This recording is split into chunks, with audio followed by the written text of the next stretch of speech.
Ever get the feeling you've been cheated? You walk into this room at your own risk, because it leads to the future.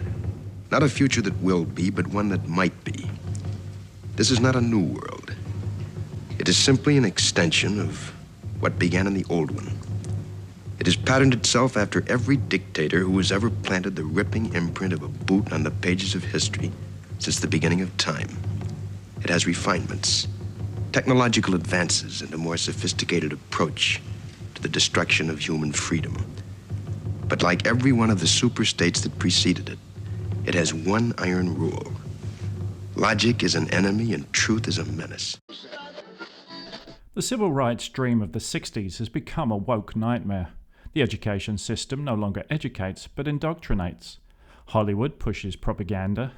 News networks control the narrative. Big tech silences speech. Woke sports push socialism. Even big business is flirting with this woke nonsense. Is there any way to stop this happy-face fascism? Socialism seems to come from a place of compassion, unlike, for example, fascism or religious intolerance. This makes it easier to excuse its genocidal consequences.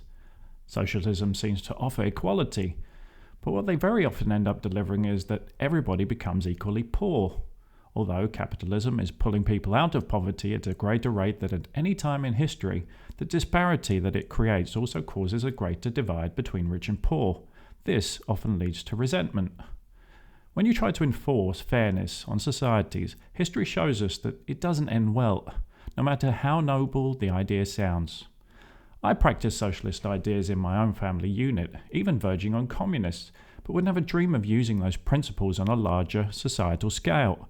I live in Scandinavia, and unlike what you might have heard, it's not a socialist utopia. It has a free market economy with a great safety net, which encourages entrepreneurs. I am all for freedom and fairness, but we have to stop this unworkable idea of equality of outcome. What is wrong with good old-fashioned equality of opportunity? People are imperfect, which makes the idea of equality impossible. The only way you can even attempt it is through force, and that is why it will always end up in prison or murder. Even if you strip the rich through force, a new elite will emerge. A utopia without hierarchy is unobtainable, no matter how much you crush human desire.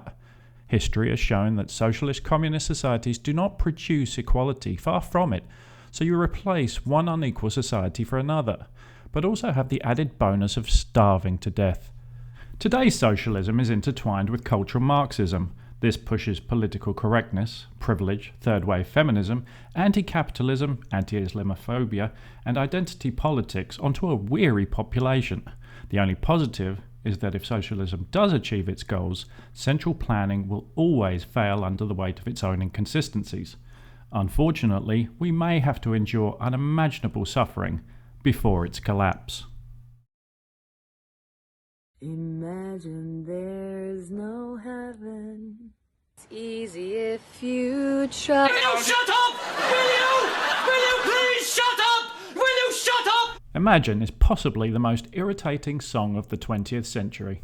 There's no doubt it was a great tune in its day. I even believe Lennon's heart was in the right place. But its position in mainstream consciousness and its idiotic lyrics make it unbearably dumb, and it's also insidiously harmful to Western culture. It is the socialist utopia in childlike song form and is annoyingly trotted out after every terrorist atrocity. Please, God, make it stop. The socialist utopia is not just a tragedy on the national level. A microcosm example of the socialist dream is played out with tragic consequences in the Jonestown Massacre. Jim Jones believed the Bible was the root of all our problems today, and he sought to infiltrate the church to spread the socialist message. Jones moved his flock to the jungle of Guyana, where he would create a better, more egalitarian society, free of racism, homophobia, and sexist gender roles. It soon turned into a concentration camp. Sound familiar? It ended in 900 Americans, a majority of them African Americans, perishing in a mass murder-suicide in the Jonestown compound. There is a long list of socialists that murdered for the good of their people. Is it coincidence that the three worst murderers of all time happen to be socialist? You know, with Hitler, the more I learn about that guy, the more I don't care for him. Adolf Hitler was ideologically a National Socialist. This is still a socialist. It's in the name. He was responsible for the Nazi Holocaust, killing amongst others Jews, political opponents, gypsies, the disabled, homosexuals, Freemasons and Jehovah's Witnesses. He was responsible for the deaths of around 15 million. Even worse than Hitler was Stalin. Why does everyone seem to forget Stalin? Stalin. Stalin. Do I know that name? That sounds familiar. Well, it does not ring a bell with me. Joe Stalin. You know, that's pretty good. You might want to try Joseph.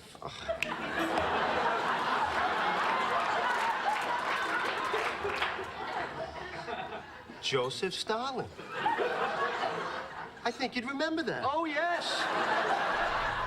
Joseph Stalin murdered millions by famine, purges, labour camps, population transfers, deportations, and NKVD massacres.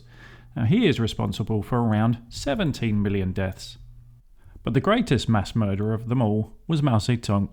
Mao was responsible for the inhuman economic policies such as the Great Leap Forward, slave labour, violent political purges such as the Cultural Revolution, and class extermination through land reform. Some estimates go up to 60 million deaths. Sadly, these three aren't the only examples of socialism gone wrong. There have been far too many socialist utopias that haven't ended well. The Lenin Revolution, Pol Pot's Year Zero, Ho Chi Minh, various North Korean leaders, and don't forget the Eastern European governments of Tito and Ceausescu, amongst others. If we don't learn from history, we're doomed to repeat it.